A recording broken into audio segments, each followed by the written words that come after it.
পাকের মেহরবানিতে আমরা সূরা মুমিনুন থেকে আলোচনা করব ইনশাআল্লাহ। ৭৮ নম্বর আয়াত থেকে। তার আগে এই মাগরিবের নামাজের বাদে বর্তমান পরিস্থিতিতে আমাদের আল্লাহ পাকের কাছে বেশি বেশি দোয়া করা দরকার। আফিয়া এই নিরাপত্তার জন্য। নিরাপত্তা একটা অত্যন্ত গুরুত্বপূর্ণ জিনিস। নিরাপদ হার লাইনেই নিরাপদ। মানুষ নিরাপদ না হলে ইবাদত বন্দেগীও করতে পারবে না। এই জন্য আমাদের যার জীবনের নিরাপত্তা, আমাদের দেশের নিরাপত্তা, আমাদের ছেলে মেয়ে, সন্তান সন্ততি, সমাজ, যে এলাকাতে বসবাস করি সেখানে নিরাপত্তা। এই জন্য নামাজের বাদে নবীজি আলাইহিস সালাম একটা লম্বা দোয়া পড়তেন। এই দোয়াটা আমাদের সবারই মুখস্থ করে করা উচিত। আল্লাহুম্মা ইন্নী আসআলুকাল আফওয়া ওয়াল আফিয়া ফিদ দুনিয়া ওয়াল আখিরা। আল্লাহুম্মা ইন্নী আসআলুকাল আফওয়া ওয়াল আফিয়া ফি দীনি ওয়া দুনিয়ায়া ওয়া আহলি ওয়া মালি। আল্লাহুম্মা আস্তুর আওরাতি ওয়া আমিন রাওআতি। আল্লাহুম্মা ইহফাজনি মিন বাইনি ইয়াদাইয়া ওয়া মিন খালফি ওয়া আন ইয়ামিনি ওয়া আন শিমালি ওয়া মিন ফাওকি ওয়া আউযু বিআযমাতিকা আন উগতালা মিন তাহতি। মুখস্থ আছে এটা? না। তো এটা নবীজি আলাইহিস সালাম পড়তেন সাধারণত। এই দোয়াটা মাগরিবের বাদে পড়া যায়, ফজরের বাদেও পড়া যায়। যে আল্লাহুম্মা ইন্নী আসআলুকাল আফওয়া ওয়াল আফিয়া ফিদ দুনিয়া ওয়াল আখিরা। যে আল্লাহ, আমি তোমার কাছে ক্ষমা চাইতেছি এবং আফিয়াত চাইতেছি। আফিয়াত মানে নিরাপত্তা। তোমার কাছে আমি ক্ষমা এবং নিরাপত্তা চাইতেছি দুনিয়া এবং আখিরাতে, উভয় জাহানে। আল্লাহুম্মা ইন্নী আসআলুকাল আফওয়া ওয়াল আফওয়া শব্দের অর্থ হলো ক্ষমা। আল্লাহুম্মা ইন্নাকা আফুউন তুহিব্বুল আফওয়া ফাআফু আন্নী। ওখানে আছে না একটা শব্দ, বাক্য, যে আল্লাহ তুমি ক্ষমাশীল, ক্ষমাকে পছন্দ করো, তুমি আমাকে ক্ষমা করে দাও। এটা সবে কদরের একটা খাস দোয়া। তো আফওয়ান শব্দের অর্থ হলো ক্ষমা। তো আল্লাহ পাকের কাছে ক্ষমা আমাদের প্রত্যেকের প্রত্যাশা, যে আল্লাহ আমাদের যেন ক্ষমা করে দেন। এই ক্ষমা আরেকটা শব্দ আছে আফিয়াত। ইন্নী আসআলুকাল আফওয়া ওয়াল আফিয়াতা। আফিয়াত মানে হলো যেটা বললাম, নিরাপত্তা। সর্বলাইনেই আল্লাহ যেন আমাদেরকে নিরাপদে রাখেন। এটা অনেক বড় নিয়ামত আল্লাহ পাকের। ফিদ দুনিয়া ওয়াল আখিরা, নিরাপত্তা দুনিয়ার জীবনেও এবং আখিরাতের জীবনেও। আখিরাত, দুনিয়ার জীবনেও মানুষের অনেক বালা মুসিবত, কষ্ট, পেরেশানি আছে। এই পেরেশানি থেকে আল্লাহ পাক যেন নিরাপদে রাখেন আমাদেরকে। আর হলো ফিল আখিরা, আর আখিরাতে ওরকম মৃত্যু থেকে আখিরাত শুরু হয়ে যায় মানুষের। মৃত্যুর পর থেকেই আখিরাতের জীবন শুরু হয়ে যায়। কিন্তু ওই জীবনের তো আর কোনোদিন শেষ হবে না। ওই জীবন তো চলতেই থাকবে। অনন্ত অসীম কালের জীবন হলো আখিরাত। আর দুনিয়ার জীবন তো শেষ হয়ে যায় মানুষের মৃত্যুর মধ্য দিয়ে। দুনিয়াও একদিন শেষ হয়ে যাবে। এই দুনিয়ার সমস্ত যত চিজ আসবাব, বস্তু আমরা দেখতেছি সবই শেষ হয়ে যাবে। আল্লাহ পাকই বাকি থাকবেন। এবং আখিরাতে আমাদের আর একটা জীবন আল্লাহ পাক দান করবেন। সেইখানে বিভিন্ন ঘাটি অতিক্রম করে যে জান্নাতে যেতে পারবে, জাহান্নাম থেকে সে মুক্তি পেয়ে জান্নাতে যেতে পারবে, সেই সফল কাম হবে। জাহান্নামের উপর দিয়ে পুলসিরাত কায়েম করা হবে এবং এর এক মাথা হবে এই পাশে হাসরের ময়দানে, আর এক মাথা হবে জান্নাতের দিকে, শেষ মাথা। এই পুলসিরাত দিয়ে আমাদের সবাইকে অতিক্রম করতে হবে। যারা এই পুলসিরাত অতিক্রম করতে সক্ষম হবে তারাই প্রকৃত জান্নাতি। মৃত্যু ছাড়া আখিরাতে কেউ পদার্পণ করতে পারবে না, আর পুলসিরাত অতিক্রম করা ছাড়া কেউ জান্নাতে যেতে পারবে না। এই জন্য এইসব ঘাটিতে আল্লাহ যেন নিরাপদে রাখেন আমাদেরকে। হ্যাঁ, কবরে অনেক বড় ঘাটি কবর, এবং এইখানে কঠিন আযাব ও শাস্তির হুঁশিয়ারি আসছে। এই কবরের মধ্যেও নিরাপত্তা চাইতেন নবীজি, যে আল্লাহ তুমি আমাকে কবরের আযাব থেকে বাঁচাও। আল্লাহুম্মা ইন্নী আসআলু আল্লাহুম্মা ইন্নী আউযু বিকা মিন আযাবিল কবর ওয়া ফিতনাতিল কবর। কবরের পরীক্ষা থেকে আমি তোমার কাছে পানাহ চাইতেছি, কবরের আযাব থেকে আমি তোমার কাছে পানাহ চাইতেছি। হ্যাঁ, এই জন্য আখিরাতের সমস্ত ঘাটিগুলোতে মিজান একটা হবে। আখিরাতের অন্যতম ঘাটি হলো এই মিজান। মিজান মানে হলো পাল্লা, নেকিবাদীর পাল্লা খাড়া করবেন আল্লাহ তাআলা, এবং আমাদের গুনাহ যা আমরা করি এবং নেকির কাজ যেগুলি আমরা করি এগুলি হিসাব করবেন আল্লাহ তাআলা, ওজন করবেন।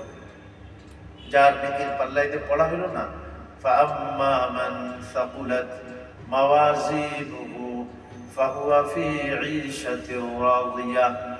যার নেকির পাল্লা ভারী হবে তো সে একটা জীবন যাপনে থাকবে, যে জীবন যাপন হবে রাজিয়া। রাজিয়া শব্দের অর্থ হলো পছন্দনীয় জীবন যাপনে সে কাটাবে, জীবন যাপন করবে, যে জীবন যাপনটা তার কাছে অত্যন্ত পছন্দনীয় হবে। ওয়া আম্মা মান খাফফাত মাওয়াজিনুহু ফাউম্মুহু হাওিয়া। আর যার নেকির পাল্লা হালকা হয়ে যাবে তার ঠিকানা হবে হাওিয়া। হাওিয়া, ওয়া মা আদরাকা মা হিয়া। আপনি কি জানেন হাওিয়া কি জিনিস? নারুন হামিয়া, প্রজ্বলিত আগুন। তো এটাও একটা কঠিন আমাদের একটা ঘাটি আসবে, মিজান বলা হয়, যে নেকির পাল্লা আজকে আমার ভারী হবে না হালকা হবে। এই যে একটা কঠিন দুশ্চিন্তা মানুষের হবে ময়দানে হাসরে, এইটা মানুষকে একেবারে সম্পূর্ণ খতম করে দেবে, মানুষকে শেষ করে দেবে এই চিন্তায়।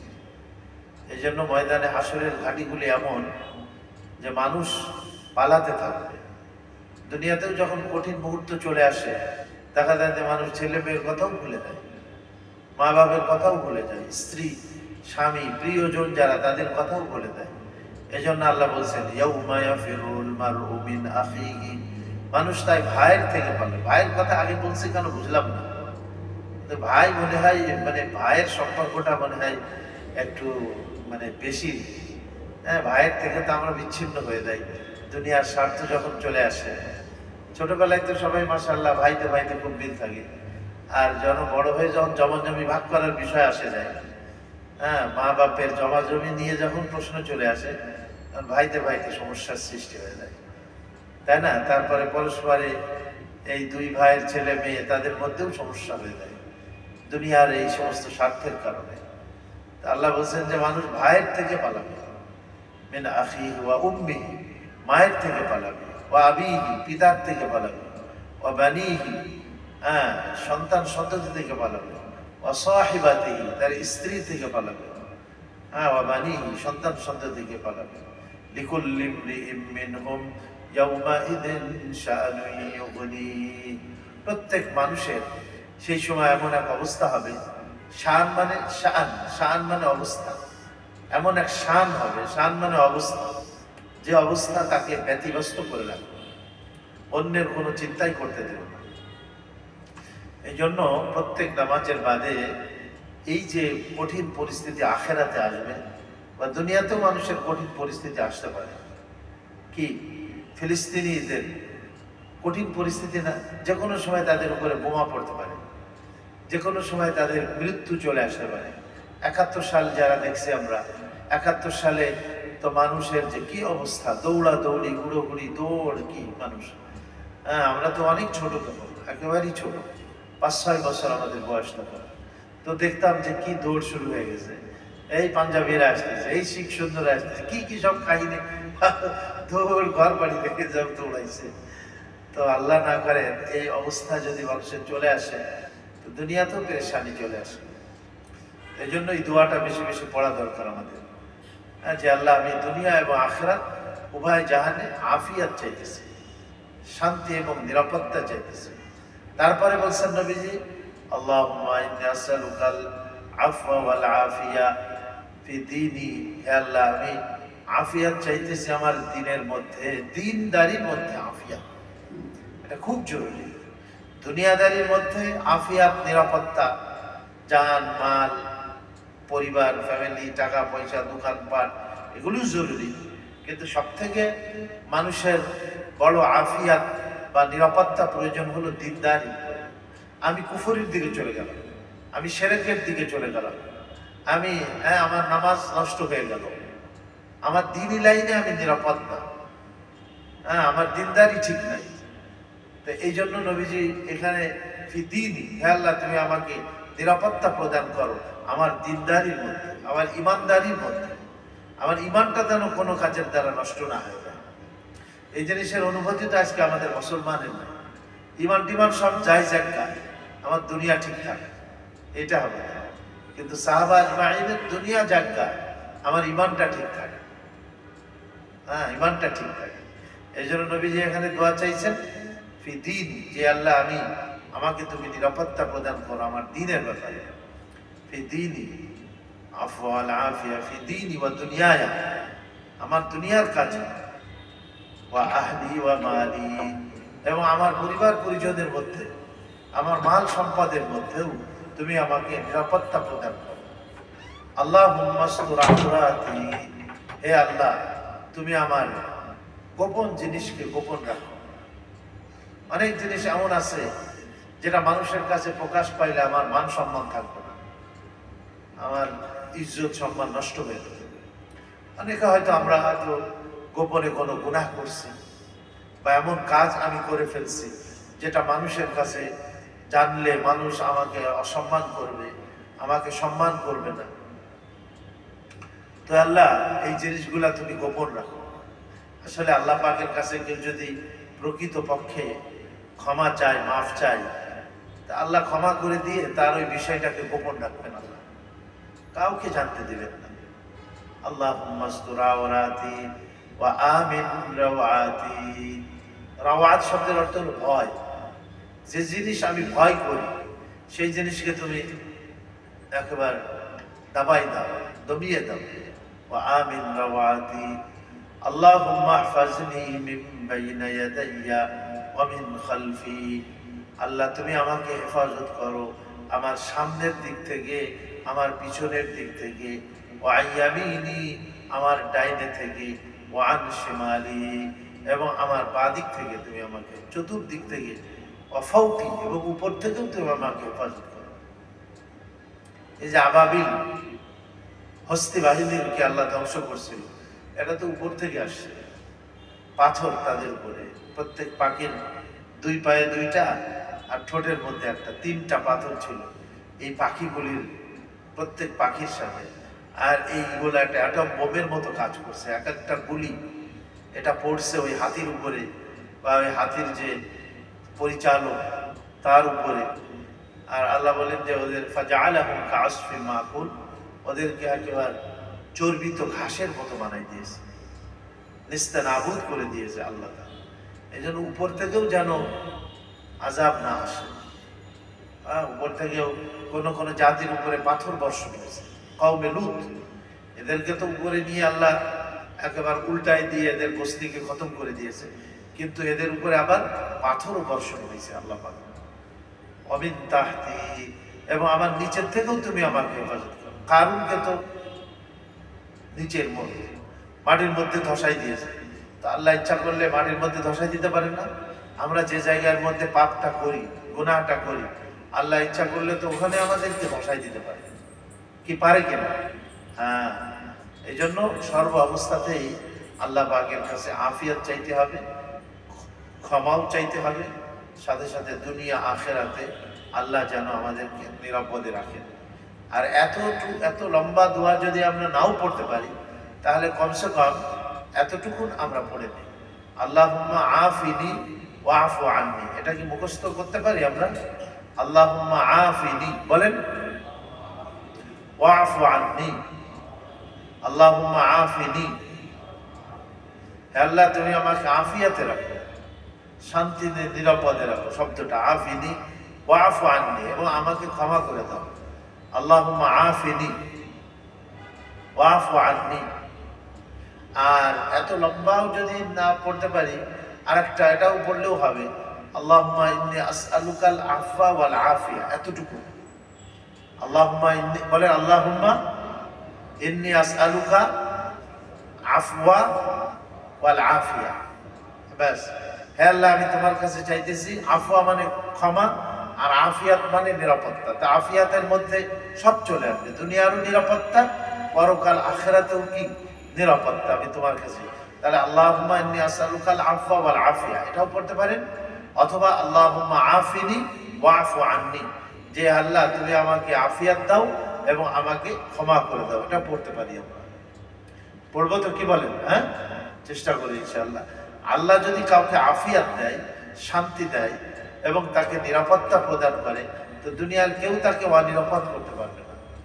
আর আল্লাহ যদি কাউকে অনিরাপদ করে দেয়, তাহলে পৃথিবীর কেউ তাকে নিরাপদ করতে পারবে না। হ্যাঁ, এই জন্য শান্তি, নিরাপত্তা এগুলি সব আল্লাহ পাকের পক্ষ থেকেই আসে। এই জন্য আল্লাহর কাছে চাইতে হবে এটা। যাক, আমরা আজকে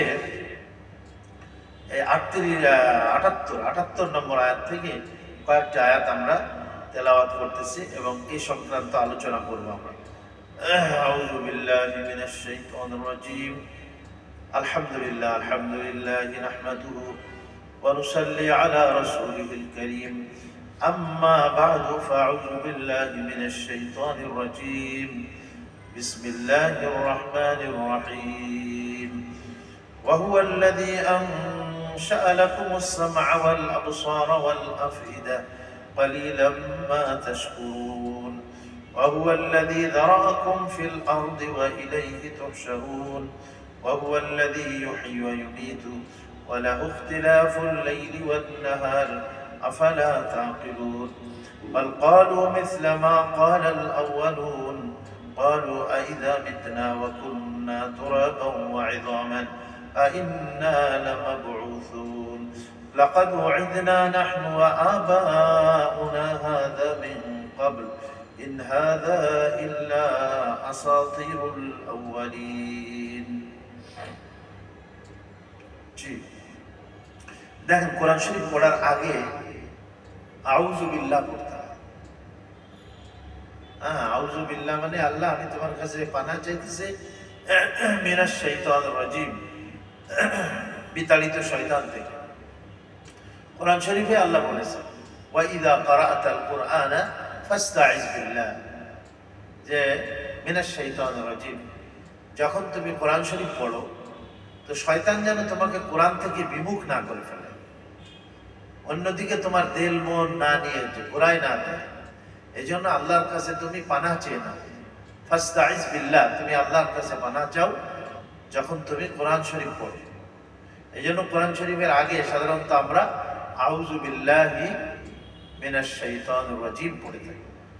আবার একটা জিনিস আছে, কেউ যদি ঘুমের মধ্যে খারাপ স্বপ্ন দেখে, তাহলে তার যখন ঘুমটা ভেঙে গেল, অনেক সময় আতঙ্কগ্রস্ত হয়ে যায়, তার দেল ধড়ফড় করতে থাকে, কাঁপতে থাকে সমস্ত শরীর, ভীত সন্ত্রস্ত হয়ে যায়।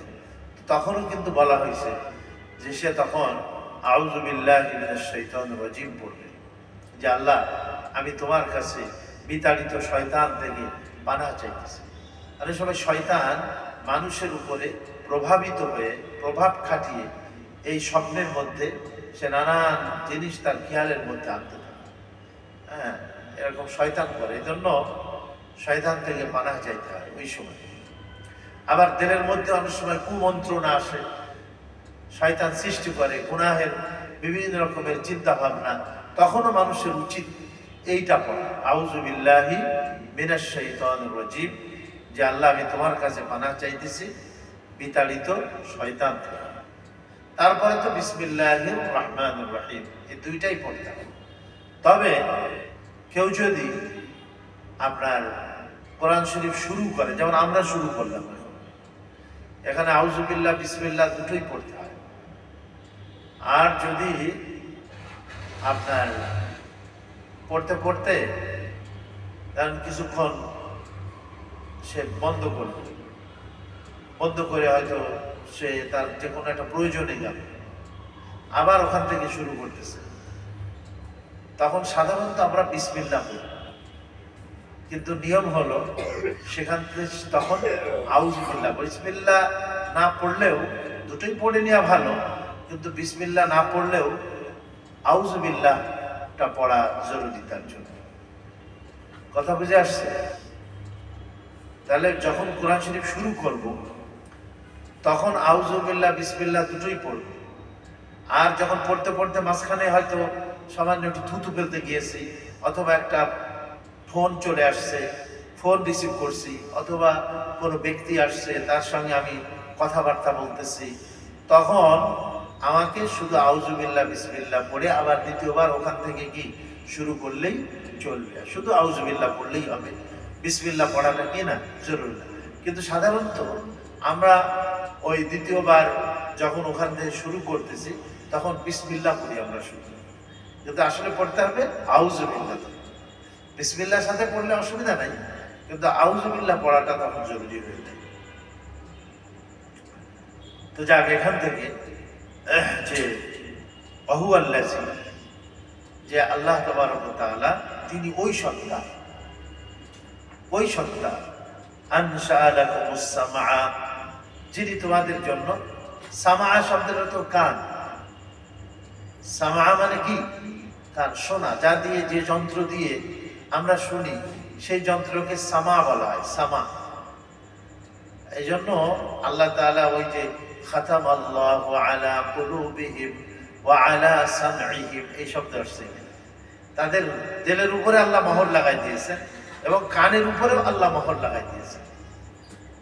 হ্যাঁ, তো এখানে কান শব্দ বলছেন যে আল্লাহ তাবারক ওয়া তাআলা তোমাদের জন্য, বিশেষ করে কাফের মুশরিকদেরকে এখানে তৌহিদের দাওয়াত দেওয়া হচ্ছে।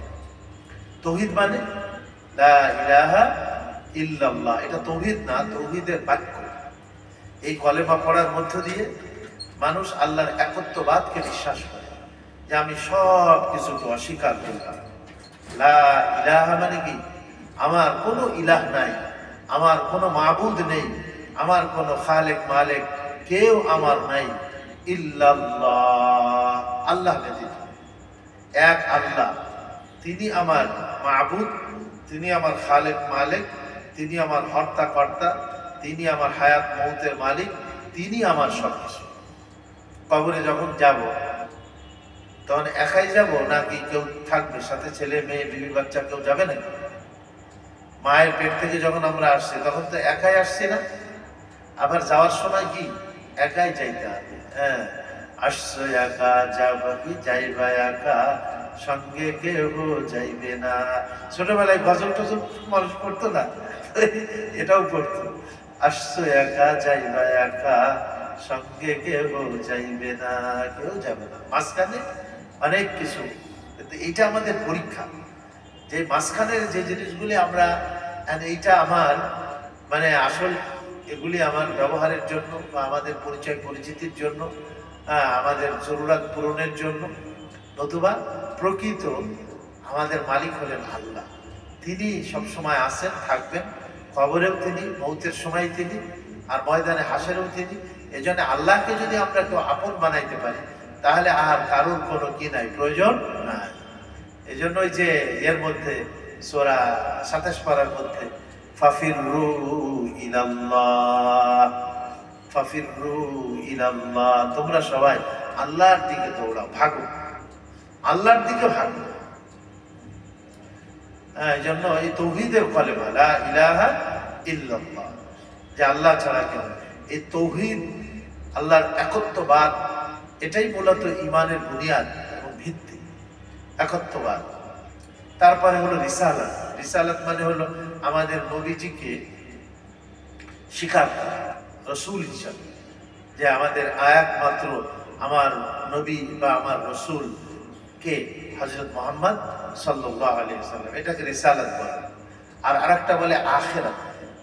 আখিরাত মানে হলো এই জীবনের পরে যে আরেকটা জীবন আছে, সেই জীবনে আমাদের প্রত্যেককে পদার্পণ করতে হবে মৃত্যুর মধ্য দিয়ে, এবং সেখানে উঠতে হবে, আল্লাহর সামনে দাঁড়াতে হবে, হিসাব কিতাব হবে, কবর থেকে আবার উঠতে হবে। তাহলে আমাদের মূল আকীদা কিন্তু এই তিনটাই। একটা হলো তৌহিদ মানে একত্ববাদ, আর একটা হলো রিসালাত, হযরত মুহাম্মদ সাল্লাল্লাহু আলাইহি ওয়াসাল্লাম তিনি আমার জীবনের আদর্শ, এইটা মেনে নেওয়া। আর একটা হলো আখিরাতকে বিশ্বাস করা, যে না আমার মৃত্যুর পরে আর এক জীবন হবে, সেখানে হিসাব কিতাব হবে, সেখানে মিজান সিরাত হবে, সেখানে জান্নাত জাহান্নাম হবে, এটাকে বিশ্বাস করা। এই তিনটা জিনিস। তা আল্লাহ তো মক্কার মুশরিকিন যারা, তারা এই তিনটার কোনোটাই বিশ্বাস করতো না। না তৌহিদকে বিশ্বাস করতো, কারণ তারা মূর্তি পূজা করতো।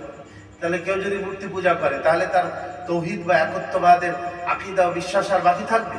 থাকবে না। আর দ্বিতীয় হলো রিসালাত, হযরত মুহাম্মদ সাল্লাল্লাহু আলাইহি সাল্লামের তরিকা। তো তারা মুহাম্মদ সাল্লাল্লাহু আলাইহি সাল্লামকে নবী বলেই স্বীকার করতো না। আর 3 নম্বর হলো আখিরাত। তো আখিরাতকেও তারা বিশ্বাস করতো না। তারা বলতো যে মানুষ তো মৃত্যুর পরে মাটি হয়ে যাবে, কাউকে তো আমরা দেখি নাই যে মৃত্যুর পরে আবার জীবিত হইতে। হ্যাঁ, আমাদের বাপ দাদা 14 গোষ্ঠী তো চলে গেছে, কেউ তো মৃত্যুর পরে জীবিত হয় না। তো এইভাবে একটা ন্যাচারাল বলতো, এটা প্রাকৃতিক। তো কোনো প্রাকৃতিক বলতে তো আসলে কিছু নেই। আল্লাহই সবকিছুর মালিক, আল্লাহই সৃষ্টি করেন, আল্লাহই মৌত দেন, আবার আল্লাহই আবার জীবিত করবেন। এই তিনটা জিনিসের মূল আকীদা আমাদের অন্তরের ভিতরে পোষণ করতে হবে, তৌহিদ, রিসালাত আর আখিরাত। তো আল্লাহ তাআলা তাদেরকে এই তৌহিদের প্রতি, যে আল্লাহ এক, আল্লাহ এই কান বা এই যে এই শ্রবণ যন্ত্র, এটা কোনো মূর্খ কোনো মানুষ বানাইছে নাকি? এটা কে দিয়েছে বলেন? আল্লাহ দিয়েছে। মানুষ সে জ্ঞান অর্জনের জন্য বা জানার জন্য কান একটা মাধ্যম। এই কান দিয়ে নবীর কথা কেউ যদি শোনে, কোরআনের কথা কেউ যদি শোনে, মানুষের কথা, তাহলে শোনার মাধ্যমে সে তখন বুঝতে পারে যে আমাকে এইটা বলা হচ্ছে। এখন কানই যদি কারোর না থাকে, শোনার যন্ত্রই তার নাই, তাহলে সে কিভাবে ঈমান আনবে বলেন? কিভাবে সে ঈমান আনবে কিভাবে? হ্যাঁ, এই জন্য আল্লাহ বলতেছেন যে দেখো, আমি আল্লাহ তোমাদের এই শোনার যন্ত্র দিয়েছি, কান দিয়েছি। কান কত বড় নিয়ামত! যার কান নাই, তাহলে সে কিছুই তো শুনতে পারে না। হ্যাঁ, সে তার স্ত্রীর কথা শুনতে পারে না, মা বাপের কথা শুনতে পারে না, সে কোরআনও শুনতে পারে না। আল্লাহ বলেন যে দেখো আমি তোমাদেরকে কান দিয়েছি। তো কান কত বড় নিয়ামত, এর উপলব্ধি আমাদের প্রত্যেকের মধ্যে থাকতে হবে। আর এই কান দিয়েই তো তারা নবীর কথা শুনতো না, কিন্তু শুনতো এক কান দিয়ে আর এক কান দিয়ে বের করে দিত। হ্যাঁ, কান দিয়েছে তো এই কানের মাধ্যমে শুনে কথাটা যেন দিলের মধ্যে আমরা বসাইতে পারি। মূল জিনিস তো আসলে দিল। এই কান তো হলো দিলের সাথে একটা কানেক্টেড কি আমাদের অঙ্গ। হ্যাঁ, এই কান দিয়ে শুনতে হবে আর দিলের মধ্যে কি করতে হবে? বসাইতে হবে। তো যে আল্লাহ তোমাদেরকে কান দিয়েছে। আর 2 নম্বর হলো ওয়াল আবসার। আবসার মানে চোখ। চোখ দিয়েছে আল্লাহ তাআলা। আর চোখও কিন্তু একটা মানুষের জানার একটা মাধ্যম। এখন এই চোখের দ্বারা তো আমরা দেখি জিনিস, দেখে তো অনেক কিছু আমাদের দিলের মধ্যে অনেক জ্ঞান অর্জন হয়। চোখের দ্বারা দেখার মধ্যে দিয়ে আসমান দেখি, চন্দ্র সূর্য দেখি, তারপরে সমুদ্র দেখি, গাছগাছালি দেখি, বিভিন্ন জিনিস আমরা দেখি। তো দেখে দিলের মধ্যে একটা ধারণা আসে, আমাদের দিলের মধ্যে একটা বিশ্বাস পয়দা হয় দিলের মধ্যে। তো এই চোখ দিয়ে দেখতে হবে আল্লাহর কুদরত। উড় দেখো, আল্লাহ বলেছেন, আসমান দেখো, হ্যাঁ, চন্দ্র সূর্য দেখো, জমিন দেখো, পাহাড়গুলি দেখো, আল্লাহর এই কায়নাতকে তোমরা দেখো। দেখে দিলের মধ্যে বসাও যে এই বিশাল কায়নাতকে কে বানাইছে, এই বিশাল আসমানকে কে বানাইছে। সূরা মুলকের একেবারে শুরুতেই তাবারাকাল্লাযী বিয়াদিহিল মুলকু ওয়া হুয়া আলা কুল্লি শাইইন কাদির। ওই আল্লাহ কতই না বরকতময়, যার হাতে এই বিশ্ব জগতের সবকিছু। বিয়াদিহিল মুলক, যার হাতে বিশ্ব জগতের সবকিছু। ওয়া হুয়া আলা কুল্লি শাইইন কাদির, যিনি সব কিছুর উপরেই শক্তিশালী। আল্লাযী খালাকাল মাউতা ওয়াল হায়াতা, যে আল্লাহ তোমাদের জন্য মৃত্যু সৃষ্টি করেছেন, যে আল্লাহ তোমাদের জন্য হায়াত মানে জীবন সৃষ্টি করেছেন। লিয়াবলুয়াকুম, তিনি তোমাদের পরীক্ষা করবেন, আইয়ুকুম আহসানু আমালা, যে তোমাদের মধ্যে কার আমলটা সুন্দর। অনেকে নামাজ পড়তেছে, হ্যাঁ, ধরধর ধরধর করে নামাজ পড়তেছে, হ্যাঁ, আল্লাহ বলেন যে কার আমলটা সুন্দর। একটা হলো আপনার কি কি বলে ওটা, ওইটাকে যে পরিমাণ, কোয়ালিটি, আর একটা হলো কোয়ান্টিটি। কোয়ান্টিটি দেখবেন না আল্লাহ তাআলা, যে সংখ্যা দেখবেন না আল্লাহ তাবারক ওয়া তাআলা, আল্লাহ তাআলা দেখবেন হলো কোয়ালিটি। এই জন্য আমাদের ইবাদত বন্দেগী কোয়ালিটি পূর্ণ হতে হবে, নামাজ কোয়ালিটি পূর্ণ হতে হবে। অনেকে নামাজ অনেক পড়তেছে, হ্যাঁ, 20 রাকাত, 50 রাকাত, 100 রাকাত নামাজ পড়ে, তো তার রুকু ঠিক নাই, তার সিজদা ঠিক নাই, সেখানে সে তাসবিহগুলি ঠিক মতো পড়তেছে না, তারপরে আপনার অন্যান্য বৈঠক ঠিক নাই, কেরাত ঠিক নাই, কিন্তু সে নামাজ পড়ে যাচ্ছে ধর ধর ধর ধর করে।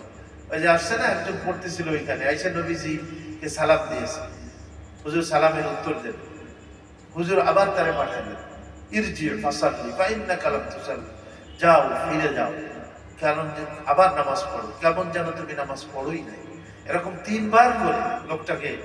তারপরে ওই লোকটা বলছে যে ইয়া রাসূলুল্লাহ, আমাকে শিখাইতে, আমি তো ভালো জানি না। তো নবীজি 3 বার কেন ইয়ে করলেন, যেন কথাটা সে হৃদয়ঙ্গম করতে পারে, হ্যাঁ, কথাটা যেন, এই জন্য 3 বার ইয়ে করার পরে নবীজি তাকে সংশোধন করবেন, যে দেখো এইভাবে দাঁড়াবে, এইভাবে রুকু করবে, কেরাত পড়বে, সিজদা করবে, বৈঠক করবে, এভাবে পরে আবার শিখাই দিলেন নবীজি আলাইহিস সালাম। তো শুধু নামাজই না, নামাজ সহ প্রত্যেকটা আমল যখন আমরা করবো, তেলাওয়াত করি আমরা, কিন্তু ধর ধর ধর ধর করে কি পড়ি তার তো কোনো ঠিক নাই। এজন্য আল্লাহ বলছেন যে আল্লাহ তোমাদেরকে পরীক্ষা করবেন, লিয়াবলুয়াকুম আইয়ুকুম আহসানু আমালা, যে কার আমলটা সুন্দর হয়। এজন্য আমরা যে আমলই করি না কেন, দান সাদকা করতেছি, নামাজ পড়তেছি, রোজা রাখতেছি, তেলাওয়াত করতেছি, যত আমলই আমরা তাসবিহ পড়তেছি, তো প্রত্যেকটা যেন সুন্দর হয়। কি বলে কি বললে তো, হ্যাঁ, সুবহানাল্লাহ সুবহানাল্লাহ সুবহানাল্লাহ সুবহানাল্লাহ। আল্লাহ, আমি তোমার পবিত্রতা বর্ণনা করতেছি। এই যে 33 বার 34 বার আমরা তাসবিহে ফাতিমে পড়ি, কি যে পড়ি তার কোনো ঠিক ঠিকানা নেই।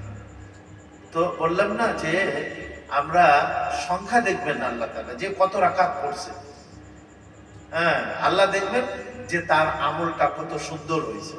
ফাইয়ুকুম আহসানু আমালা, তারপরে কি বলছেন, আল্লাযী খালাকা সাবআ সামাওয়াতিন তিবাকা, যে আল্লাহ তোমাদের জন্য 7টা আসমানকে সৃষ্টি করেছেন তোমাদের মাথার উপরে। তিবাকা, তিবাকা মানে পর্যায়ক্রমে। আমরা এই প্রথম আসমানই দেখি, আর তো দেখি না, কিন্তু আমাদের নবীজিকে আল্লাহ তাআলা 7 আসমান দেখাইছে, 7 আসমান ভেদ করে 7 আসমানের উপরে নিয়ে গেছেন সিদরাতুল মুনতাহা। আবার সেখান থেকে আল্লাহ পাকের একবার খাস দরবার পর্যন্ত, সেখানে আমাদের নবীজিকে আল্লাহ তাআলা নিয়ে গেছেন।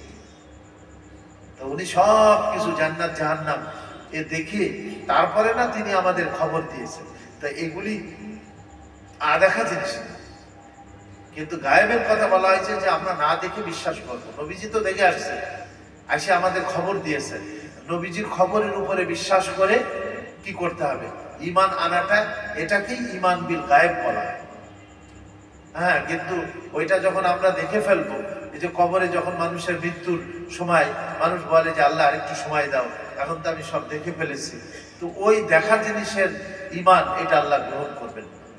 না দেখা জিনিস শুনে, খবর শুনে, আল্লাহর নবীজির কাছে খবর শুনে যারা বিশ্বাস করবে, সেটাকেই ঈমান বলা হয়। হ্যাঁ, তো যে আল্লাহ তাআলা দেখেন এই 7টা আসমান সৃষ্টি করেছেন তিবাকা, পর্যায়ক্রমে, তাহলে এই যে আমরা আমাদের চোখ দিয়েছেন আল্লাহ, এই আসমান আমরা দেখি, আরো কত কিছুই না আমরা দেখি। যে ব্যক্তির চোখ নাই সে কি দেখবে বলেন, সে কি দেখে দেখে তার দিলের মধ্যে ওই রকমের বিশ্বাস আনতে পারবে না? কিন্তু এই দেখেন, তার চোখ নাই, যার জবান নাই, যার কান নাই, কিন্তু সেও আল্লাহ তারে আকল দিয়েছে। পাগল না, সে পাগল না, বুদ্ধি আছে, তার জন্য ও ফরজ আল্লাহর উপরে বিশ্বাস স্থাপন করা, কলেমা স্বীকার করে নেওয়া, হ্যাঁ, আল্লাহর সাথে শরীক স্থাপন না করা। এটা মানুষের আকল ও জ্ঞানের মধ্যে, জ্ঞান দ্বারাই মানুষকে চিন্তা করতে হবে কথাটা। তো যা, যে আল্লাহ তোমাদের জন্য কান সৃষ্টি করেছেন, যে আল্লাহ তোমাদের জন্য চক্ষু সৃষ্টি করেছেন, আর লাস্টে যেটা বলছেন অত্যন্ত গুরুত্বপূর্ণ, ওয়াল আফইদা, ফুয়াদ। ফুয়াদ শব্দের অর্থ হলো অন্তর, আর এর বহুবচন হলো আফইদা, মানে অন্তর সৃষ্টি করেছে। দেখেন এখানে দুইটা জিনিস আছে, একটা হলো আকল আর একটা হলো অন্তর। দিল বলা হয়, কাল্ব বলা হয়, কাল্ব। একটা আর একটার সাথে রিলেটেড। আকল মানে এই চিন্তা ভাবনা করি আমরা, চিন্তা ভাবনা করে একটা ইচ্ছা করি। ইচ্ছা শব্দটা, ইচ্ছা বা আকীদা বা বিশ্বাস, এটা কিন্তু দিল থেকেই আসে, কিন্তু আকল দিয়ে চিন্তা করে। আকল দিয়েছেন আল্লাহ কি? চিন্তা করার জন্য। তো আমরা আকল দিয়ে চিন্তা করি, চোখ দিয়ে দেখি, কান দিয়ে শুনি, তারপরে আমাদের ওই জিনিসটার প্রতি ভালোবাসা হোক বা ওই জিনিসটা করা না করা, এই যে ইচ্ছাটা, এটা কিন্তু দিল। এই জন্য দিলটাই হলো মানুষের শরীরের রাজা। এক হাদিসে আমাদের নবীজি বলছেন, ইন্না ফিল জাসাদি লামুযগাতান, মানুষের শরীরের মধ্যে গোশতের একটা টুকরা আছে। ইজা সালুহাল জাসাদু কুল্লুহু, যখন ওই গোশতের টুকরাটি ভালো হয়ে যাবে, সালে হয়ে যাবে, সৎ হয়ে যাবে, নেক হয়ে যাবে, সালুহাল জাসাদু কুল্লুহু, তার গোটা শরীরটা ভালো হয়ে যাবে। তার চোখ ভালো হবে, কান ভালো হবে, জবান ভালো হবে, দিমাগ ভালো হবে, হাত ভালো হবে, পা ভালো হবে, গোটা দেহ তার ঠিক হয়ে যাবে। ওয়াইদা ফাসাদাত, আর ওই গোশতের টুকরাটা যখন নষ্ট হয়ে যাবে, ফাসেদ হয়ে যাবে, ফাসাদাল জাসাদু কুল্লুহু, তার গোটা শরীরটা ফাসেদ হয়ে যাবে, নষ্ট হয়ে যাবে। তার চক্ষু নষ্ট হবে, তার জবান নষ্ট হবে, তার দিল ও দিমাগ নষ্ট হবে, হাত নষ্ট হবে, পা নবর নষ্ট হবে, সমস্ত শরীরটা তার নষ্ট হয়ে যাবে। আলা, নবীজি বলেন ভালো করে শুনে রাখো, ওয়াহিয়াল কালব, সেই যে গোশতের টুকরাটা, সেটা হলো দিল। এই দিলকে আমরা কি বলি? অন্তর বলি আমরা, অন্তর বলি, যেটা আল্লাহ তাআলা আমাদের এই বাম পাশে রাখছেন, যেটা কালব। হ্যাঁ, এই দিলের মধ্যে ইচ্ছা শক্তি জন্মায়। মানুষ ব্রেন দিয়ে চিন্তা করে, কিন্তু ইচ্ছা শক্তিটা আসে কোথা থেকে বলেন? এই দিল থেকেই আসে। এই জন্য আল্লাহ বলেন ওয়াল আফইদা, আমি আল্লাহ তোমাদেরকে দিল দিয়েছি, চক্ষু দিয়েছি, কানও দিয়েছি, আবার সাথে দিলও দিয়েছি। আবার কোথাও কোথাও বলছেন, এক জায়গায় আসছে সূরা বনী ইসরাঈল, ইন্নাস সামআ ওয়াল বাসারা ওয়াল ফুআদা কুল্লু উলাইকা আনহু মাসউলা। এসব জিজ্ঞাসিত হবে। তোমাকে চোখ দিয়েছিলাম, তুমি কি দেখেছো? কান দিয়েছিলাম, কি শুনেছো? জবান দিয়েছিলাম, কি বলেছো? দিল দিয়েছিলাম, দিলের দ্বারা তুমি কি করেছো? সব জিজ্ঞাসিত হবে। তা আল্লাহ বলেন যে তোমাদেরকে আমি আল্লাহ এই কান দিয়েছি, আবার চক্ষু দিয়েছি, আবার দিল দিয়েছি, তোমাদের দিল ও দিমাগও দিয়েছি আমি আল্লাহ। কালিলাম মা তাশকুরুন, তোমরা খুব কমই শুকরগুজারি করো। আসলে প্রত্যেকটা নিয়ামতের পরিবর্তে কত যে শুকর করা আমাদের উচিত। সারা জীবনও যদি আমরা সিজদায় পড়ে থাকি, তাহলে এক একটা নিয়ামত যে আল্লাহ আমাদেরকে দান করছেন, এর শুকর আদায় করে শেষ করতে পারবো? আমার চোখে যদি একটা সমস্যা হয়ে যায়, তাহলে এই চিকিৎসা করার জন্য কি আমরা কোথায় কোথায় যাই? আমাদের দেশে করি, বিদেশে করি। আর ইন্ডিয়ায় কি যাওয়া বন্ধ হয়ে গেছে নাকি? ওরা নাকি হসপিটালে কোথায় কোথায় টানায় রাখছে, বাংলাদেশিদের চিকিৎসা বন্ধ। আল্লাহ মাফ করুন, কি অবস্থা। ঠিক আছে, বন্ধ হইলে আল্লাহ যেখানে আমাদের ভাগ্যে রাখছে সেখান থেকেই করব নাকি? তোমরা বন্ধ করে দিলে দাও। তা আল্লাহর এই জমিন তো আর সবাই বন্ধ করতে পারবে না, কি বলেন? হ্যাঁ, আল্লাহর জমিন, এটা তো আল্লাহরই জমিন। আল্লাহর জমিনে না তোমরা চলতেছো। হ্যাঁ, আল্লাহ তোমাদেরকে সেইখানে দিয়েছি। তা এখন চোখ এইটার চিকিৎসা যদি দেশে হয় আলহামদুলিল্লাহ, না হলে যেখানে আল্লাহ আমাদের দিয়ে যাবে সেখানেই চিকিৎসা করাবো। কি ইন্ডিয়া আমাদের বন্ধ করে দিয়েছে, দেশ দিক আমাদের হায়াত তো আল্লাহর হাতে। কার হাতে বলেন? আল্লাহর হাতে। আল্লাহ আল্লাহ আমাদের ইনশাআল্লাহ বাঁচাবেন। আল্লাহ আমাদের হেফাজতের মালিক কে বলেন? আল্লাহ।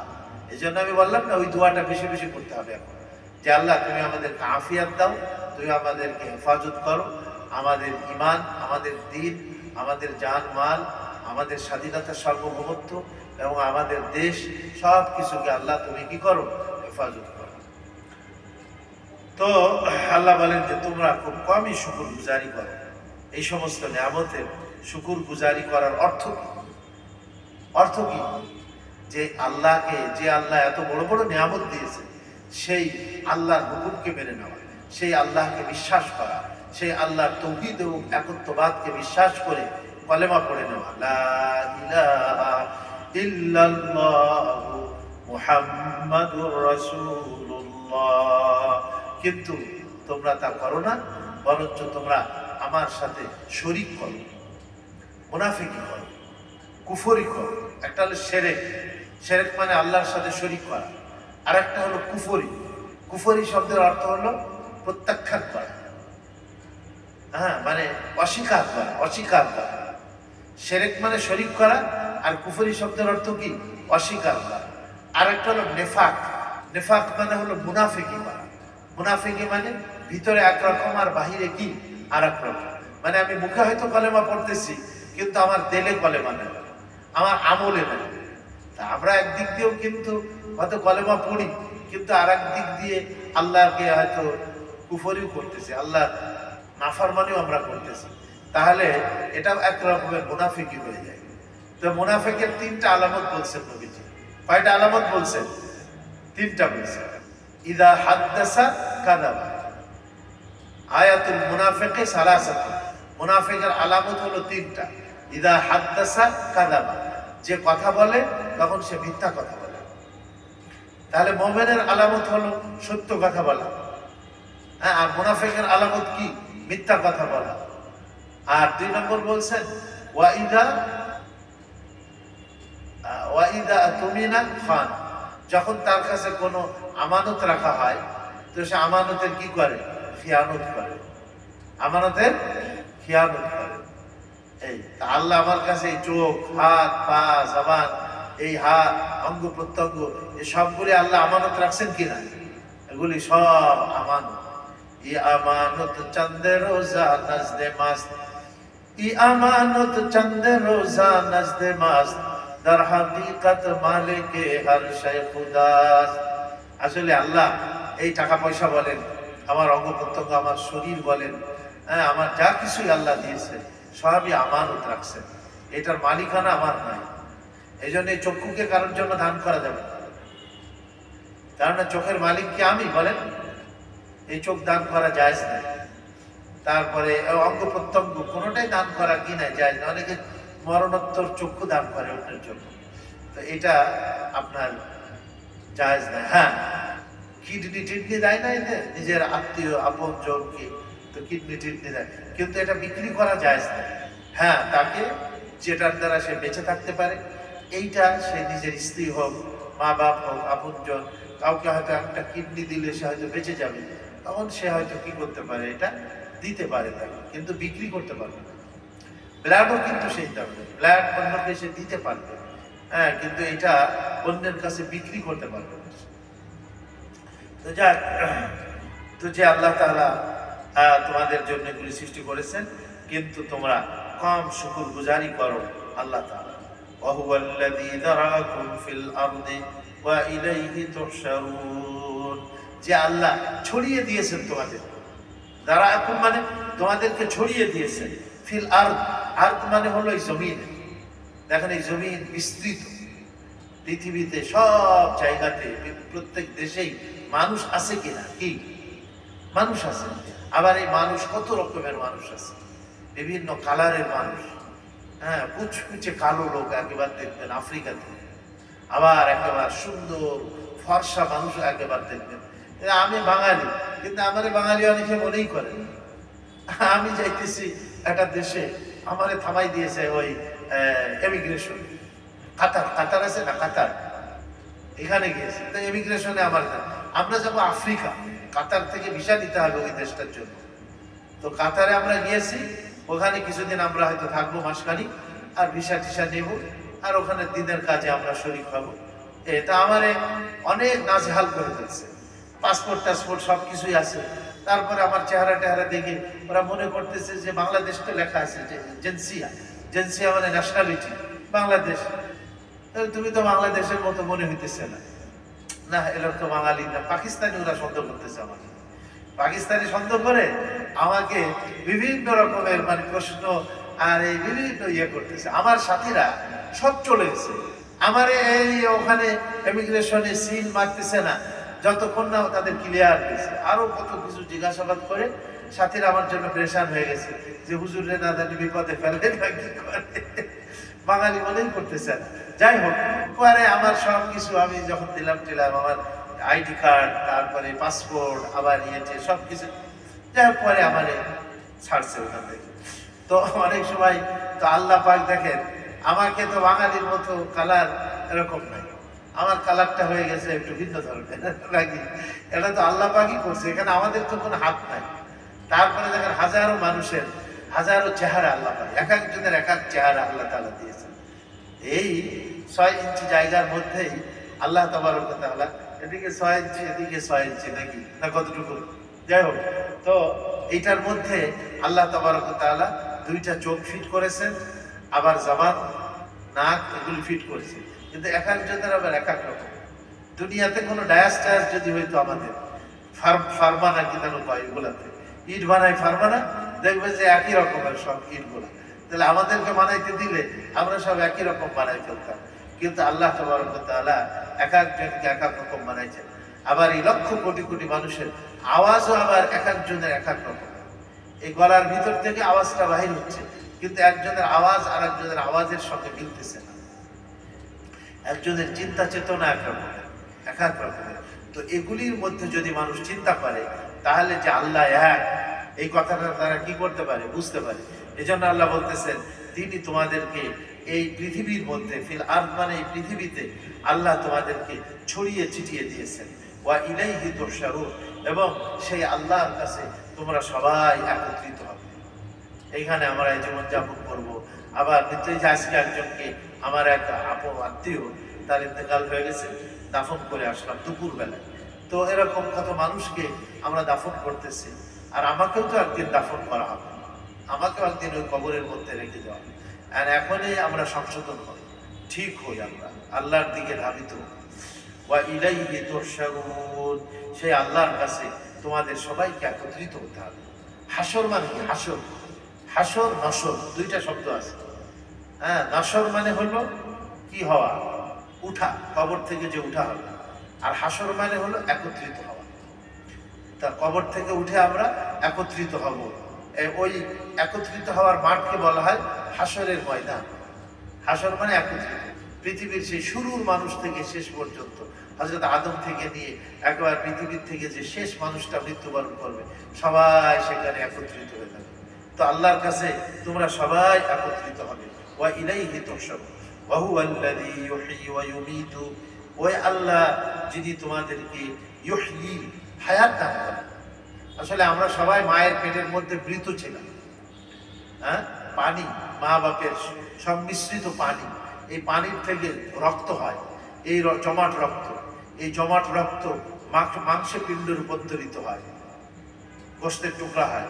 এই গোশতের টুকরাতে আল্লাহ আবার হাড্ডিতে রূপান্তরিত করেন। হাড্ডির উপরে আবার আল্লাহ তাআলা গোশত চড়াই দেন।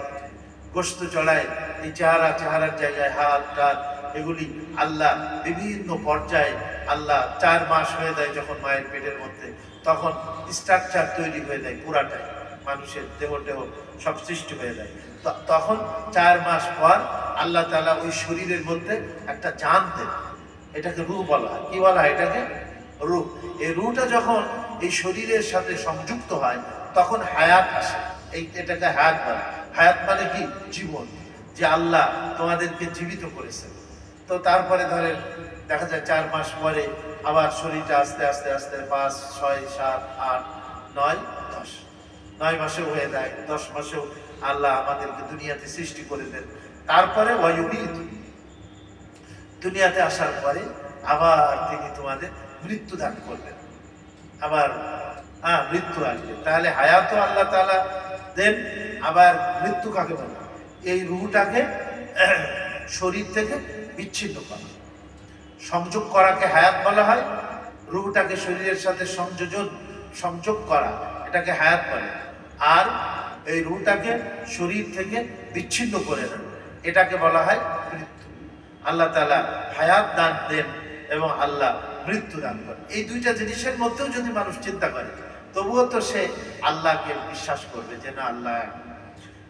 তারপরে ওয়ালা ইখতিলাফুল লাইলি ওয়ান নাহার, এবং তারই জন্য ইখতিলাফুল লাইল, রাতের পরিবর্তন, নাহার, ইখতিলাফ মানে হলো পরিবর্তন, আর লাইল মানে হলো রাত, আর নাহার মানে হলো দিন। নাহার মানে কি? দিন। এই যে রাত্র দিনের পরিবর্তন হচ্ছে 24 ঘন্টা, এইটা 12 ঘন্টা অথবা কম বেশি কখনো। এখন তো দিন ছোট হয়ে গেছে নাকি, রাতটা কি হয়ে গেছে? বড় হয়ে গেছে। দেখা যাচ্ছে 10 ঘন্টা অথবা 14 ঘন্টা এইভাবে, কখনো আর একটু কম বেশি। তো 24 ঘন্টা, দিন রাত মিলায় 24 ঘন্টা। তাহলে এই যে রাত্র দিনের পরিবর্তন দেখা যাচ্ছে এতক্ষণ দিন ছিল, এখন সূর্য অস্ত হয়ে গেছে, এখন চলে আসছে রাত্রি।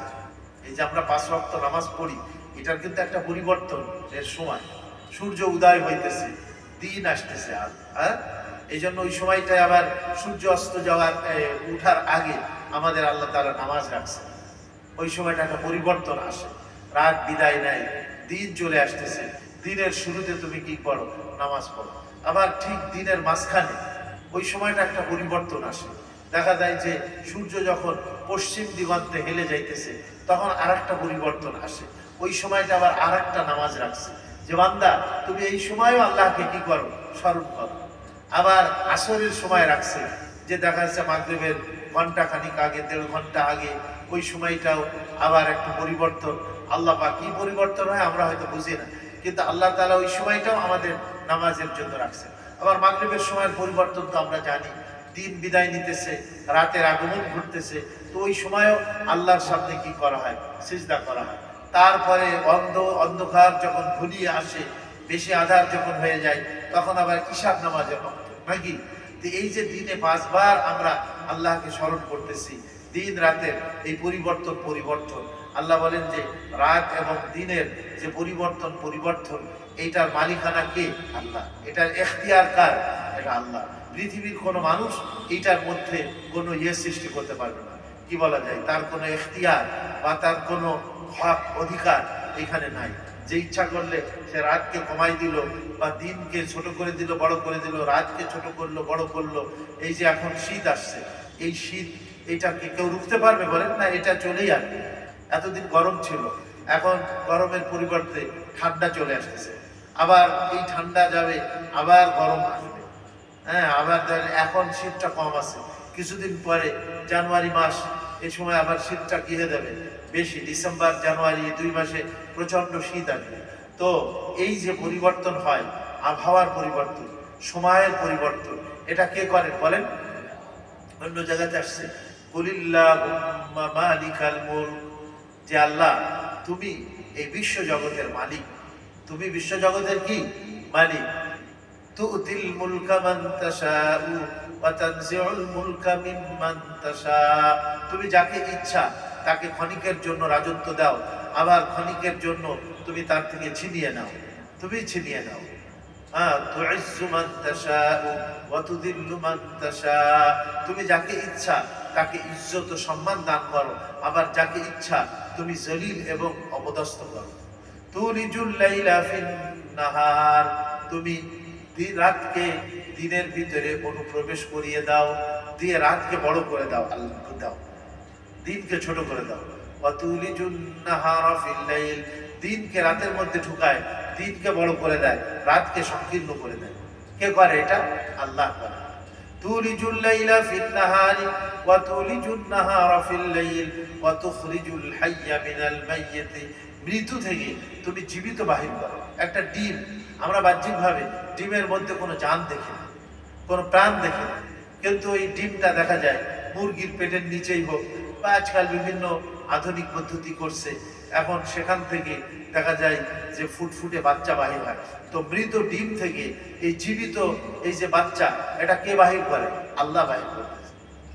তুলিজুল লাইল ওয়া তুখরিজুল হাইয়া মিনাল মাইয়িতি ওয়া তুখরিজুল মাইয়িতা মিনাল হাই। মৃতকে জীবিত থেকে তুমি বাহির করো। এটা ডিম, এটা জীবিত মুরগির থেকে কি হচ্ছে? বাহির হচ্ছে। আর অথচ এর মধ্যে কোনো প্রাণ নেই।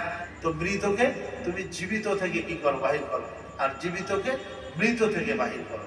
এই যে বিশাল কারিশমা আর এই যে বিশাল এই পরিচালনায় বিশ্ব জগতের যত পরিবর্তন, এটা বাতাস কখনো মৃদু চলতেছে, আবার বাতাস কখনো একটু জোরে চলে, আবার বেশি জোরে চলে। তারপরে সমুদ্রের ঢেউ কখনো শান্ত থাকে, আবার কখনো সমুদ্র অশান্ত হয়ে দেয়, ঢেউগুলি বড় বড় তুফানের মতো হয়ে আসতেছে, কি কখনো জলোচ্ছ্বাস হয়ে যাচ্ছে সমুদ্রের মধ্যে। এই যে একটা পরিবর্তন বিশ্ব জগতে, এ কে করে বলেন? আল্লাহ। এটাই বলছেন ওয়ালা ইখতিলাফুল লাইলি ওয়ান নাহারি, রাত্র দিনের পরিবর্তন শুধু নয়, বিশ্ব জগতে যত রকমের পরিবর্তন সব আল্লাহ পাকের মালিকানায়। আফালা তাকিলুন, তোমরা কি বোঝো না? তোমাদেরকে আকল নাই? সে আল্লাহকে বাদ দিয়ে যে আল্লাহ এগুলি সব সৃষ্টি করে পরিচালনা করতেছেন, যে আল্লাহ, সেই আল্লাহ তোমাদেরও খাওয়াইতেছেন, তোমাদের চক্ষু, তোমাদের কান, তোমাদের জবান, হাত পা, যে সব আল্লাহ দিয়েছেন। তোমরা একটু চিন্তা করো না যে আল্লাহর সাথে কেন আমরা শরীক করতেছি দেবদেবীদেরকে? বাল ক্বালু মিসলা মা ক্বালাল আউয়ালুন, মক্কার লোকেরা তারা ওই কথাই বলে পূর্ববর্তীরা যা বলছে। কওমে আদ, সামুদ, আমাদের নবীজির আগেও তো অসংখ্য নবীরা আসছে না? প্রত্যেক নবীরা এসে তার কওম এবং তাদের জাতিকে তারা তাওহীদ, রিসালাত, আখিরাতের দাওয়াত দেয়নি? দাওয়াত দিয়েছে, কিন্তু তারাও তো সেটা অস্বীকার করছে। কওমে আদ অস্বীকার করছে, কওমে সামুদ অস্বীকার করছে, কওমে নূহ অস্বীকার করছে, কওমে ইব্রাহিম তারা অস্বীকার করছে, কওমে লূত অস্বীকার করছে, সবাই অস্বীকার করছে। তো এরাও তো আজকে মক্কার কুরাইশ যারা, তারাও ওই কথাই বলতেছে পূর্ববর্তীরা যে কথা বলছে। আখিরাতকে তারা কিভাবে অস্বীকার করে? ক্বালু, তারা বলে আইদা মিতনা ওয়া কুননা তুরাবান, আরে আমরা যখন মৃত্যুবরণ করব, ওয়া কুননা তুরাবান, এবং আমরা সবাই মাটি হয়ে যাব, ওয়া ইযামান, আর হাড্ডিতে রূপান্তরিত, হাড্ডি হয়ে যাব, আর হাড্ডিগুলাও মাটির মতো হয়ে যাবে, আইন্না লামাবউসুন, তখন কি আবার আমাদেরকে জীবিত করা হবে? আশ্চর্য কথা বলে মুহাম্মদ, তো পাগলের মতো কথা বলে যে আমরা মারা যাব, আবার এই মাটি হয়ে যাব, আবার ওই মাটির থেকে আবার জীবিত করবে। তো আল্লাহ বলেন যে তোমার প্রথম সৃষ্টির মধ্যে তুমি চিন্তা করো, যে আল্লাহ তোমাকে পানির থেকে, এক ফোঁটা পানির থেকে যে আল্লাহ তোমাকে সৃষ্টি করছে, আবার যখন তুমি কবরের মধ্যে বা মাটিতে মাটি হয়ে যাবে, যখন তখন তুমি যদি মনে করো যে সে আল্লাহ আবার জীবিত করতে পারবে না, তো এটা তো ঠিক না। যে আল্লাহ প্রথমবার সৃষ্টি করতে পারছে, সে আল্লাহ দ্বিতীয়বারও কি করতে পারবে? সৃষ্টি করতে পারবে। লাকাদ উইদনা নাহনু, তবে তারা বলতো যে আরে এই ওয়াদা বা এই প্রতিশ্রুতি তো আমাদেরকেও দেয়া হয়েছে, আমাদের বাপ দাদাদেরকে দেয়া হয়েছে, যা আমাদেরকে দেয়া হয়েছে, আমাদের বাপ দাদাদেরকেও তো ওই কথাই বলা হয়েছে। ইন হাদা ইল্লা আসাতিরুল আউয়ালিন, এই তারা বলে যে এগুলি সব প্রথম আগের জামানার মানুষের কল্প কাহিনী, অনেক কাহিনী, মিথ্যা, মানুষের মিথ্যা কথা এগুলো। বলে নবী যা কিছু বলতে যে হযরত মুহাম্মদ সাল্লাল্লাহু আলাইহি ওয়াসাল্লাম, এ আমাদের আকলে ধরে না, আমাদের ব্রেনে ধরে না, আমাদের যুক্তিতে ধরে না। তো ইসলাম এটা আল্লাহ দিয়েছে, কোরআন আল্লাহর পক্ষ থেকে নাযিল করছে। কোরআনের সব কথা যুক্তিতে ধরবে, কারণ না যুক্তি যেটা, আকল বুদ্ধি, এটা সসীম, আর আল্লাহ পাকের বাণী এটা হলো অসীম। তো সসীম ব্রেন দিয়ে এই অসীম জিনিস, এটা তো ব্রেনের মধ্যে আসবে না। এই জন্য আমাদের ব্রেনটা হলো ক্ষুদ্র, আর আল্লাহর জ্ঞান, আল্লাহর এলেম, এটা হলো কি বিশাল। হ্যাঁ, এই জন্য আমরা সবকিছু বুঝতে পারবো না। কোরআন শরীফের মধ্যে যা আছে, নবীর কথা সব হয়তো আমরা বুঝতে পারবো না, কিন্তু আমাদের এটা মানতে হবে, বুঝে আসুক অথবা না আসুক। হুজুরের মেরাজ কি? কেউ যদি তারা দর্শনের দৃষ্টিতে, যুক্তির নিরিখে তারা যদি দেখতো, চিন্তা করতো, তাহলে তো তারা এটা অবিশ্বাসী করছে, এই কারণে কাফের করছে। কিন্তু হযরত আবু বকর রাদিয়াল্লাহু আনহু বলছেন যে হযরত মুহাম্মদ সাল্লাল্লাহু আলাইহি ওয়াসাল্লাম যদি বলে থাকেন যে আজকে রাত্রে অল্প সময়ের মধ্যে তিনি 7 আসমান 7 জমিন সফর করে সিদরাতুল মুনতাহা অতিক্রম করে সেখান থেকে আবার ফিরে আসছেন, আর মক্কা শরীফ থেকে 6 মাসের রাস্তা ওই জামানা সেই বাইতুল মুকাদ্দাস, সেখানে গিয়েছেন, সেখানে নবীদেরকে নিয়ে নামাজ পড়ছেন বাইতুল মুকাদ্দাসে, সেখান থেকে আবার তিনি ঊর্ধ্ব জগৎ সফর করছেন। হযরত আবু বকর রাদিয়াল্লাহু আনহু বলছেন যে হযরত মুহাম্মদ সাল্লাল্লাহু আলাইহি ওয়াসাল্লাম যদি বলে থাকেন তাহলে আমি নির্দ্বিধায় বিশ্বাস করি। নির্দ্বিধায় কি? যে যিনি জীবনে কোনোদিন মিথ্যা কথা বলেন না। মক্কার লোকেরা তোমরাই তাকে আল আমিন বলেছো, সত্যবাদী বলেছো তোমরা। সাদেক অর্থাৎ সাদেক আল আমিন, সত্যবাদী এবং বিশ্বাসী তোমরাই বলেছো। তার এই 40 বছর জীবনে একটা মিথ্যাও তোমরা প্রমাণ করতে পারবে না, মিথ্যা কথা। তাহলে এখন যখন তিনি তৌহিদ, রিসালাত, আখিরাতের দাওয়াত দিতেছেন, তোমাদের বাপ দাদাদের ধর্মের বিরুদ্ধে যখন তিনি দাওয়াত দিতেছেন তৌহিদ ও আখিরাতের, তো এখন তোমরা এই তাকে বলবা কেন পাগল, তাকে মিথ্যাবাদী বলবা কেন, এখন তাকে তোমরা জাদুগ্রস্ত বলবা কেন, যেই লোককে জাদু করা হয়েছে আবুল তাবুল বলতেছে। হ্যাঁ, তো তারা এই কথা বলছে, তারা বলছে যে মিথ্যা অলিক কাহিনী। আজকে মনে এই পর্যন্তই থাক। হ্যাঁ, আল্লাহ আমাদের সবাইকে কোরআন শরীফ চিন্তা করা, গবেষণা করা এবং কোরআনের মধ্যে আল্লাহ যে শিক্ষাগুলি আমাদেরকে দিয়েছেন এই শিক্ষা আমাদের যেন আমরা গ্রহণ করতে পারি এবং আমরা মেনে চলতে পারি, এই কথাগুলি আমাদের জীবনকে তৌহিদের উপরে কাটাইতে পারি এবং আমরা রিসালাত অর্থাৎ প্রিয় নবীজি আলাইহিস সালামকে আমরা রাসূল বলে স্বীকার করে তাকে অনুসরণ করে চলতে পারি এবং আখিরাতের জীবনেও আল্লাহ যেন আমাদের সফল কাম করে দেন, দুনিয়াতেও এবং আখিরাতে, উভয় জগতে আল্লাহ আমাদের সবাইকে তৌফিক দান করেন। আজকে আমাদের কি বলে আপনার 83 নম্বর আয়াত থেকে আমাদের আয়াত পর্যন্ত হয়েছে। আগামীতে আল্লাহ হায়াত রাখলে এরপর থেকে আমরা আলোচনা করব। আল্লাহ তাআলা কবুল ও মঞ্জুর ফরমান। দুরূদ শরীফ পড়ে আল্লাহুম্মা সাল্লি আলা সাইয়্যিদিনা ওয়া মাওলানা মুহাম্মাদিন ওয়া আলা আলিহি ওয়া আসহাবিহি ওয়া বারিক ওয়া সাল্লিম। اللهم صل على سيدنا ومولانا محمد وعلى آله وأصحابه وبارك وسلم. الحمد لله رب العالمين والصلاة والسلام على سيد الأنبياء والمرسلين وعلى آله وصحبه أجمعين. ربنا ظلمنا أنفسنا وإن لم تغفر لنا وترحمنا لنكونن من الخاسرين. ربنا فاغفر لنا ذنوبنا وكفر عنا سيئاتنا وتوفنا مع الأبرار. رب ارحمهما كما ربياني صغيرا. ربنا لا تزغ قلوبنا بعد إذ هديتنا وهب لنا من لدنك رحمة إنك أنت الوهاب. আয় আল্লাহ, আমরা তোমার গুনাহগার বান্দা, আমাদের জীবনের সকল গুনাহগুলিকে মাফ করে দাও। আয় আল্লাহ, আমাদেরকে আয় আল্লাহ তোমার নেককার বান্দা হিসাবে কবুল ও মঞ্জুর করে নাও, ঈমানদার বান্দা হিসাবে কবুল ও মঞ্জুর ফরমাও। আয় আল্লাহ, আমাদেরকে খাঁটি ঈমান আনার তৌফিক দাও।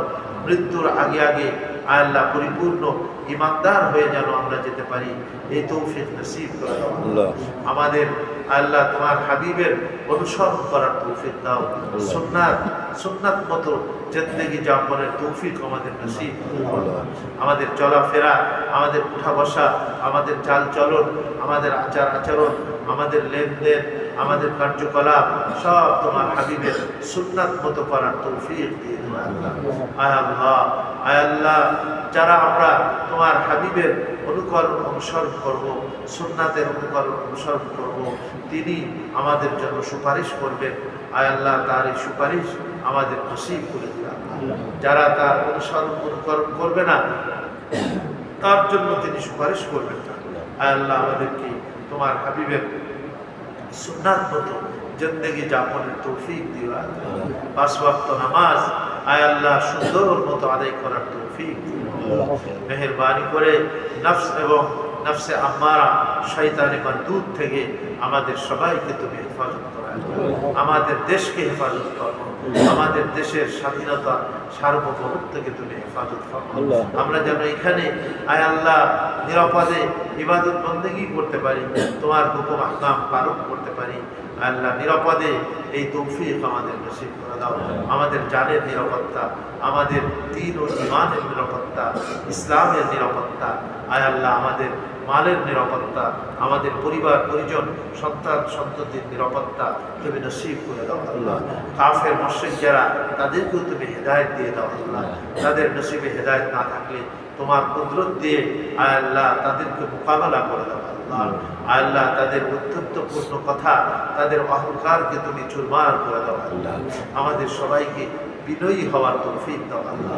আমাদের সবাইকে বিনয়ী হওয়ার তৌফিক দাও আল্লাহ। মেহেরবানি করে আয় আল্লাহ, আয় আল্লাহ আমাদেরকে তোমার আবরার অর্থাৎ তোমার নেককার বান্দা যারা, তাদের অন্তর্ভুক্ত করে দিও আল্লাহ। নেককারদের সাথে হাসর করে দিও আল্লাহ। ওয়া তাওয়াফানা মাআল আবরার।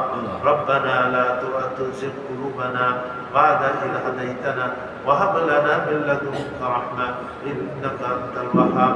রব্বানা ওয়া আতিনা মা ওয়া'আদতানা আলা রুসুলিকা ওয়া লা তুখজিনা ইয়াওমাল কিয়ামা ইন্নাকা লা তুখলিফুল মি'আদ। রব্বি ইগফির ওয়ারহাম ওয়া তাজাওয়াজ আম্মা তা'লাম ইন্নাকা আনতাল আ'আজ্জুল আকরাম। আল্লাহ এই পাক কালাম যা আমরা শুনলাম বা এবং আমরা বললাম, আয় আল্লাহ এই পাক কালামের উপরে আমাদের সবাইকে আমল করার তৌফিক দাও, রোজানা তেলাওয়াত করার তৌফিক দাও। আল্লাহ যে সমস্ত হুকুম আহকাম এই পাক কালামের মধ্যে দিয়েছো, সেগুলাকে আমল করার তৌফিক আমাদের নসিব করে দাও। ময়দানে হাসরে আমাদের জন্য সুপারিশকারী হিসাবে কবুল ও মঞ্জুর করে নিও মাওলায়ে কালামকে। মেহেরবানি করে আল্লাহ এর মহব্বত আমাদের অন্তরে নসিব ফরমাও।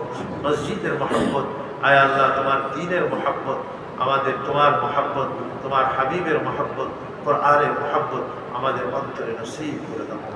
রব্বানা তাকাব্বাল মিন্না ইন্নাকা আনতাস সামিউল আলিম ওয়া তুব আলাইনা ইন্নাকা আনতাত তাওয়াবুর রহিম। সুবহান রাব্বিকা রাব্বিল ইজ্জাতি আম্মা ইয়াসিফুন ওয়া সালামুন আলাল মুরসালিন ওয়ালহামদুলিল্লাহি রাব্বিল আলামিন।